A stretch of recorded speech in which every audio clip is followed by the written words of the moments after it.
All right, we do have some more non-viewer Christmas mail. This comes from McAdenville, North Carolina, Christmastown, USA.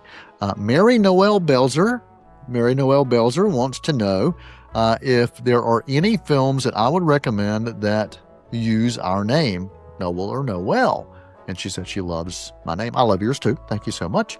I think I can help you with that question. Here's a film that I think should be on everybody's list because it is based on a true story. Sometimes I think the most powerful peacemaker isn't a diplomat, it's not a general, it's not some president, it's actually a song.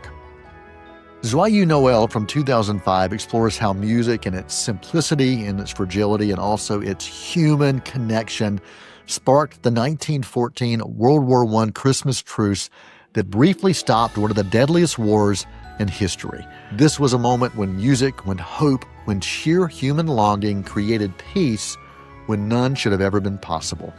Written and directed by Christian Carrion, this film follows Scottish, French, and German soldiers trapped in the frozen misery of trench warfare. The breakthrough begins when a song, a lone Christmas carol, drifts across no man's land.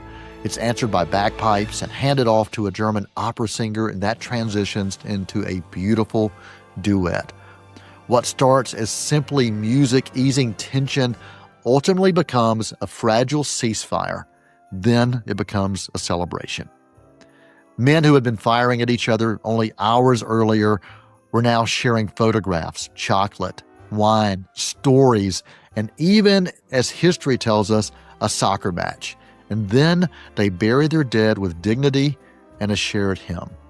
The film captures how music collapses the distance between enemies and strangers, and it reminds us of our common heartbeat. Featuring moving performances across the board, this film blends historical truth and emotional resonance. Nominated for an Academy Award for Best Foreign Language Film, this movie reminds us that even in humanity's darkest chapters, the Christmas spirit has the power to break through. I would like to leave you with a lasting thought that I think is universal in nature if we would only listen to it. Sometimes peace begins not with orders, but it begins with a single fearless note of compassion. Joyeux Noël shows us that sometimes the most radical form of courage is choosing harmony over hatred.